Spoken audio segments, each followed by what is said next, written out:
Okay, good evening, good evening. Welcome to Cultivating Leadership, Raising Others to Rise. Let's all rise. Come on, let's go, let's go, let's go.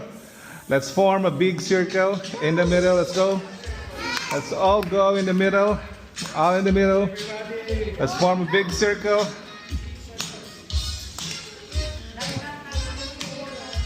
Okay, I want you to clap your hands like this. Wait. There you go.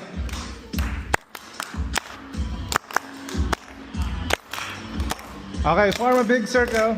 Circle, circle. Let's bring it in. Big circle. No gaps, no gaps, no gaps.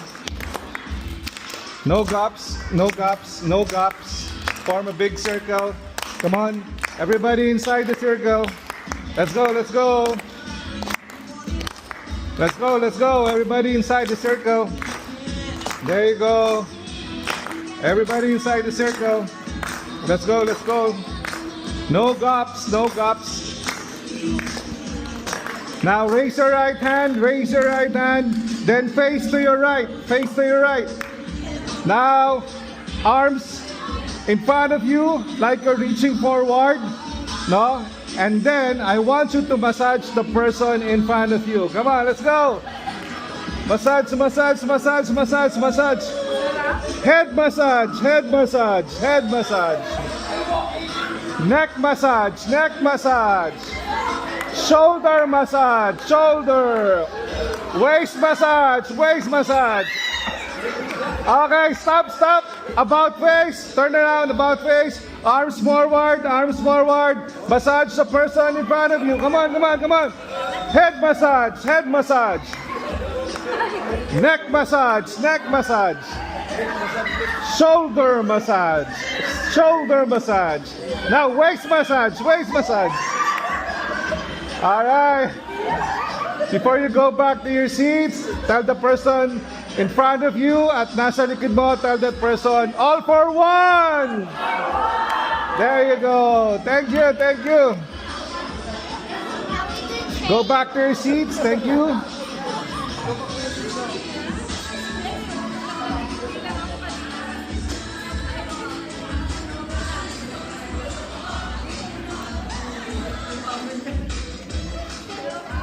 You can use your cell phone if you will take pictures or videos. It's okay. No, you can also take pictures of our presentation. It's okay, no problem. So that you can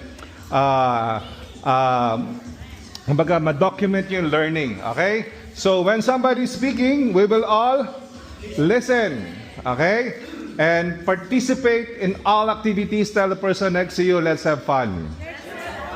All right. So let's start with the game.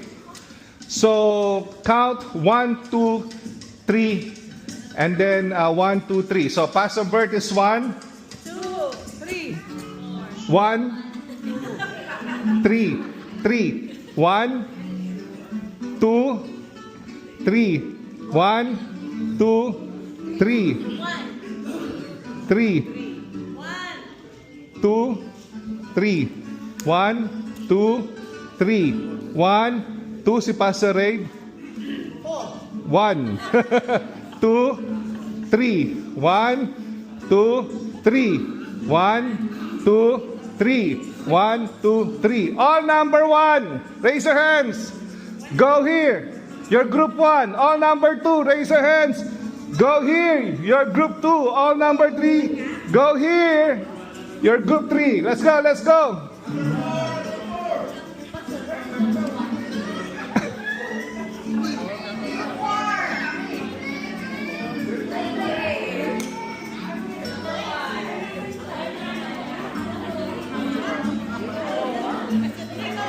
So this number 2 Pastor, dun number 2. Ano ba?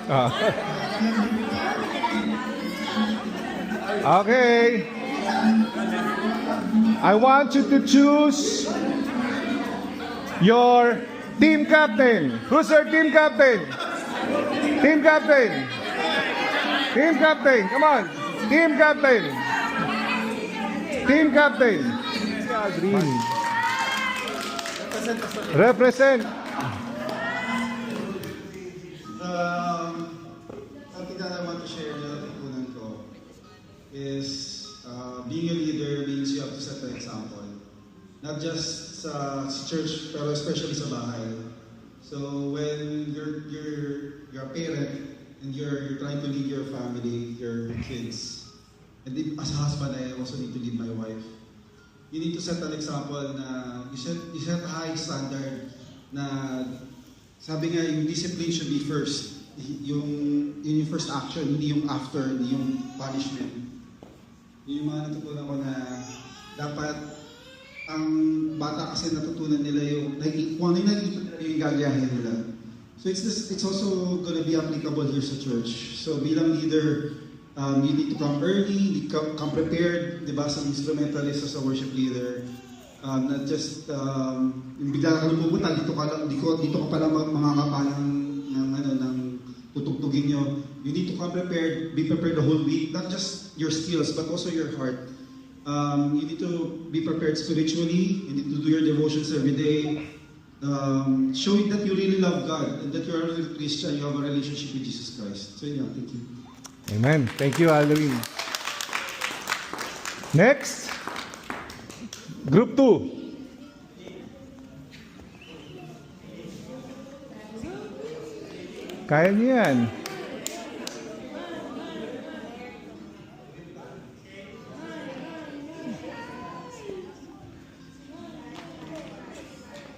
Si Ate Mai daw, nire-request sila. Palakpakan natin si Ate Mai.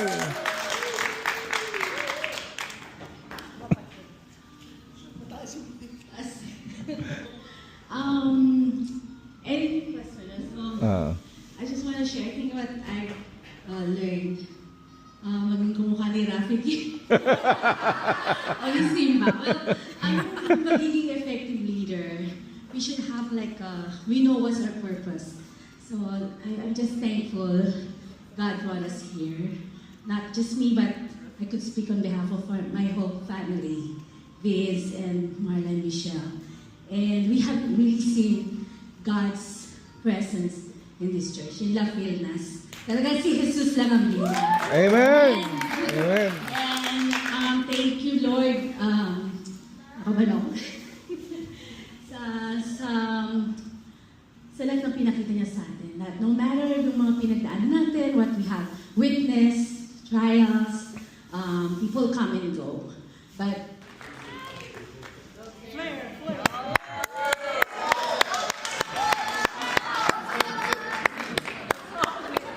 Sorry.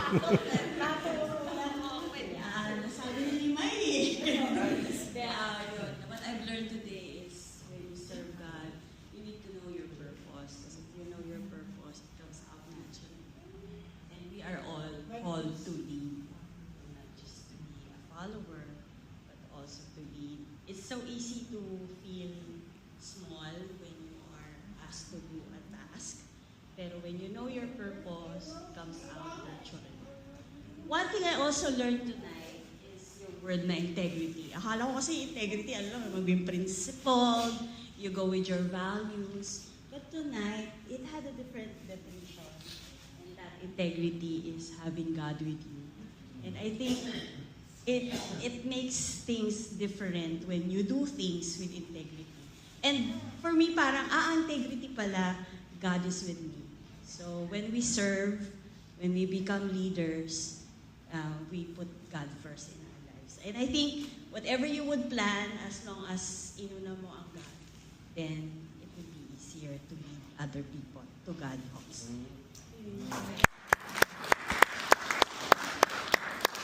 Amen. Amen. So, pakibalik ang music. Ayan. So, we have a challenge, no? To each and every one. I'd like to call on Pastor Bert. Pastor Bert, si Pastor Bert ang ipag-challenge natin, no? Sa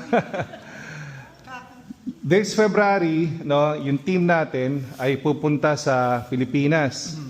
No, we will conduct the same training. Some of them in Teaming Up for Success. Sino naka-experience ng Teaming Up for Success last year? Diba? Nag-cascade tayo dito. And then, some of them, ang iti-take nila leadership. Yung mga second-timer na mga districts, no, na Nazarene districts.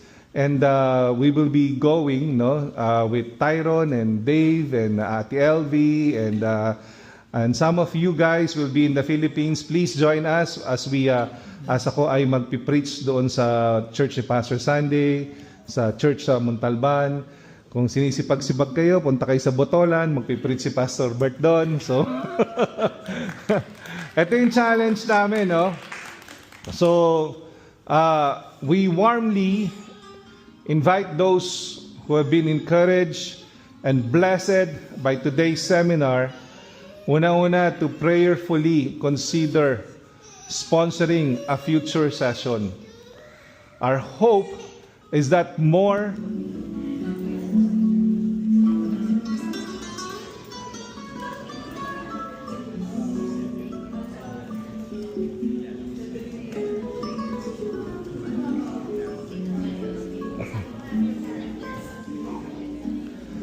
Daniel, I know what you're saying, Daniel. You're Esther, the beauty queen. Sinacharot mo si ano. Hindi ba?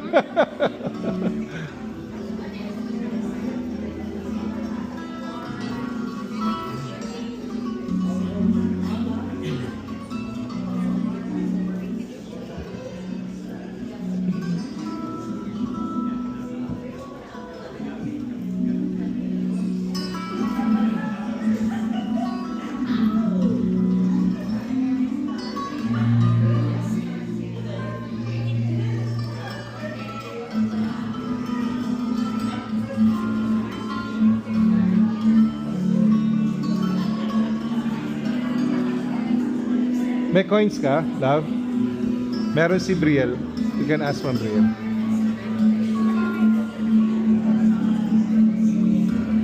Pupunta ka dun sa tao na magde-define na ano.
Moses the deliverer. Obedience sustains leadership under pressure. Is that person Abraham the faith adventurer? Faith precedes vision. Is that person David the king? God values the heart.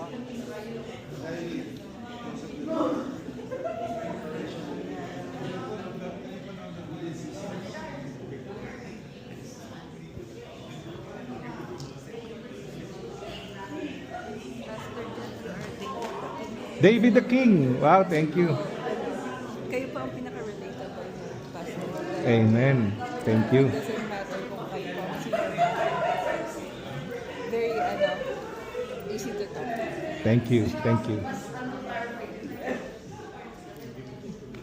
Wag mong bigyan yung laging natutulog sa church, Joseph the Dreamer, ha? Ikaw ang Joseph the Dreamer ko. Bakit? Kasi lagi kang tulog pag nagsisermon si Pastor. Basta Paul. Ah, thank you. Thank you. Multiplies others. Amen. Thank you. Praise the Lord. Yes. Joshua, next generation. Josh. Ay, thank you po. The apostle. Thank you po. Thank you. More, ano po po ba yun? Multiplies. Multiplies. Amen. Thank you po. Salamat. Saan ko po makikita ulit yung schedule ko sa... Send ko mamaya sa'yo. Ay, thank you. Gagawa ko ng group chat natin ulit. Nax, excited. Kailangan ko na book yung ticket ngayon. Tawang-tawa ako, Pastor Jeff. Kano na? Kasi tawang-tawa ako. Kasi I think na-picturean ko eh. Nangyari pag yung Eva Air na parang ginawa ko Thursday night. Kasi hanggang wala pa akong assignment sa bangka ng Thursday. Kasi hanggang 5 lang work ko sa Thursday. Hindi pwede ako 10 o'clock. 10 o'clock ng Thursday. Dating ko Saturday ng umaga parang Saturday. Oh, Sa okay. Pinas. Tapos Anong day yun? Anong date? March na o February? ito po. Tawang-tawa ako dito, Sir Jeff. Kasi okay. Hello. Moses. Said, you always deliver. Always deliver. Uber Eats, Moses the deliver. Thank you. Ayun, Pastor Jeff, ito sa Eva Air. Kano? Yung yung pinili kong time, may certain time frame ako. Pero 1 to na, mahal yan. Oo. Tapos, basta parang ang difference lang, parang $100. Okay.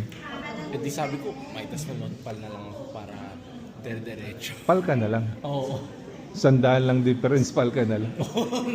Ay, Well, plus 37 kasi yung sa seat, pero wala nang pakialam doon. Parang seat na nga lang doon, di ba? oh, okay lang. Yeah. Maltang po.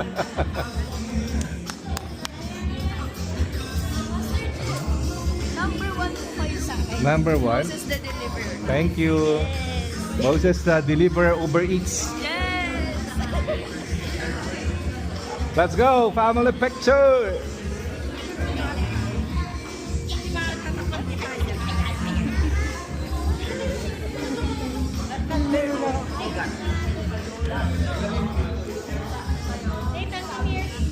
Yun, dalaw po yun. Not. Family picture. Marcy, not maging pasto.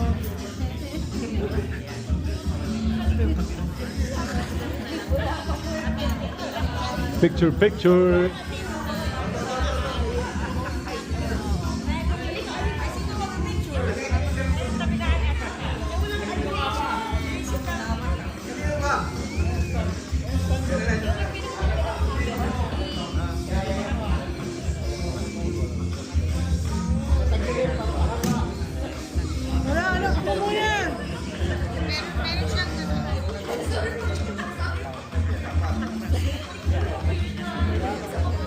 Habang inaayos sila, announcement. On Sunday, start ng Feb Ibig series natin. Meron tayong bisita na maghaharana sa inyo. At saka sa February 8, celebration ng send-off celebration ng missionaries.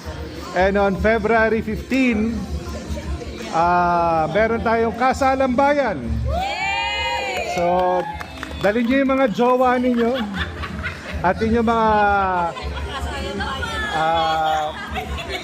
wedding ring. Huwag nyo kalimutan dalhin yung wedding ring.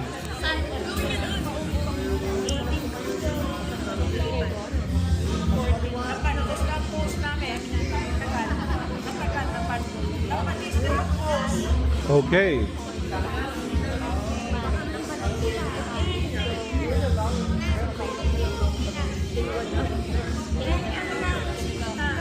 Sige na, ako na kukuha sa lahat.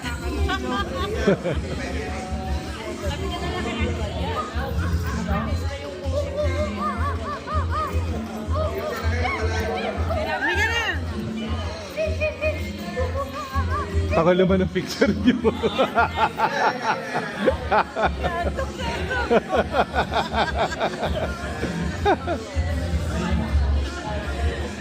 Ayan na.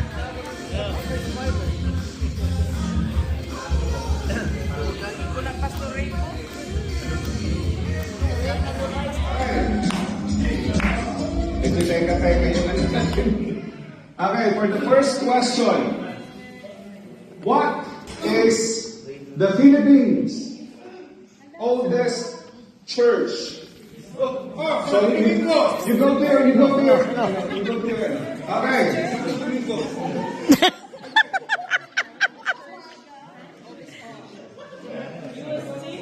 Microphone. Specific. Country's oldest church. Philippines to. UST for group number 3. About other group. Bawal mag-Google ha.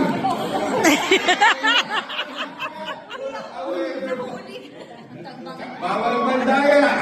Make sure. Remember, this is a team effort. Make sure that before your team captains will answer the question. In front of you, as National People President person, all for one! Everybody inside the circle. Let's go. Let's go. Let's go. Everybody inside the circle. There you go. Everybody inside the circle. Let's go. Let's go. No drops. No drops. So, nasa leader kung may tao o wala kang simbahan. You said it. Not just only me. When you're a parent and you're trying to lead your family, your kids, and as a husband, I also need to lead my wife. You need to set an example na you set a high standard na sabi nga yung discipline should be first. Yung first action, hindi yung after, hindi yung punishment. Yung mga natutunan ko na dapat ang bata kasi natutunan nila yung kung ano yung nakikita nila yung gagayahin nila. So it's also gonna be applicable here sa church. So bilang leader, you need to come early, come prepared, di ba, sa instrumentalist, sa worship leader. Not just, bigla kang pupunta, dito ka pala mga kapanang ng tutugtugin nyo. You need to come prepared, be prepared the whole week, not just your skills, but also your heart. You need to be prepared spiritually, you need to do your devotions every day, showing that you really love God, and that you're a real Christian, you have a relationship with Jesus Christ. So yun. Kaya yun, what I've learned today is when you serve God, you need to know your purpose. Because if you know your purpose, it comes out naturally. And we are all called to be, not just to be a follower, but also to be. It's so easy to feel small when you are asked to do a task. Pero when you know your purpose, it comes out. One thing I also learned is yung word na integrity. Akala ko kasi integrity, at yung maging principle, you go with your values. But tonight, it had a different definition. And that integrity is having God with you. And I think it makes things different when you do things with integrity. And for me, parang, integrity pala, God is with me. So when we serve, when we become leaders, we put God first in our lives. And I think whatever you would plan, as long as inuna mo ang God, then it will be easier to be other people, to God also. Anything that's so I just want to share, I think what I learned, maging kumukha ni Rafiki. O ni Simba. Well, yung magiging effective leader, we should have we know what's our purpose. So I'm just thankful God brought us here. Not just me, but I could speak on behalf of my whole family, Biz and Marlon Michelle. And we have really seen God's presence in this church. In La Firmas. Talagang si Jesus lang ang bida. And thank you, Lord.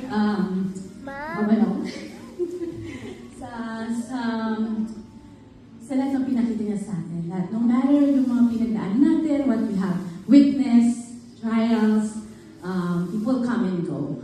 But forgiveness was really stuck in my heart na si Lord na napatawad tayo pa. So, people come and go, we'll see them sa labas o sa loob ng simbahan. But they're still family. We are still family. And yun yung maganda sa pagiging Kristiyano na kahit naman sa family, merong mga disagreement, may alitan, but still, ang ending dapat pagpapatawad pa rin. Amen.